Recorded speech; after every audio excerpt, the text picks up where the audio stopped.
បងប្អូនមកមើលខមមិនបងម្នាក់គាត់ឈ្មោះថាពងទៀមន់ញ៉ាំមើលគាត់ខមមិននៅលើវីដេអូខេធូបរបស់យើងហើយគាត់ខមមិនថាអាម៉ូតូហ្នឹងពេលមួកែទៅវាទៅមុខដូចកង់ខ្ញុំឆ្ងល់គាត់ចេះតែរត់នៅខមមិនឃើញតែម៉ូតូមួលទៅមុខឥឡូវចង់ដឹងថាពិតឬក៏មិនពិតមកមើលគ្នាខ្ញុំគាត់មួលឲ្យមើលមកមួលចូលមកទៅក្រោយវិញហេឈប់ថាយើងមិនមួលទៅក្រោយវិញអត់ទេយាយទៅក្រោយវាទៅក្រោយអាហ្នឹងមានអាមួលទៅក្រោយដែរ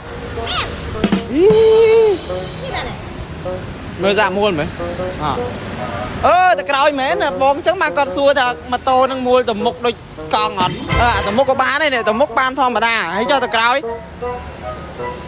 បានធម្មតាដែរហ្នឹងអញ្ចឹងសង្ឃឹមថាបងគាត់លេងឆ្ងល់ម៉ូតូយើងមិនមែនបានត្រឹមទៅមុខទេមួលទៅមុខក៏បានមួលទៅក្រោយក៏បានដែរយើងអាចយាយថយក្រោយបានហើយចំពោះនេះជាប្រភេទម៉ូតូអគ្គិសនីណាប្រភេទម៉ូតូអគ្គិសនីដែលយើងមាន3ប្រភេទអាចជិះបាន80គីឡូម៉ែត្រ100គីឡូម៉ែត្រជាមួយនឹង180គីឡូម៉ែត្រចឹងសម្រាប់បងប្អូនដែលកំពុងតែត្រូវការប្រភេទម៉ូតូអគ្គិសនីសម្រាប់ធ្វើដំណើរឲ្យកូនជិះទៅរៀនឬក៏ទៅធ្វើការទៅធ្វើអីហ្នឹងអាចមករកមើលប្រភេទម៉ូតូអគ្គិសនីរបស់ JB យើងបានបងប្អូនមើលមកផ្លេតអាចនឹងស្តៀងថាម៉ូតូសាំងទៅអត់តែមិនមែនទេម៉ូតូអគ្គិសនីចឹងអូខេអរគុណច្រើនបងប្អូនមកដល់សាក់មួលទៅក្រោយម្ដងទៀតមកមួលទៅក្រោយមើល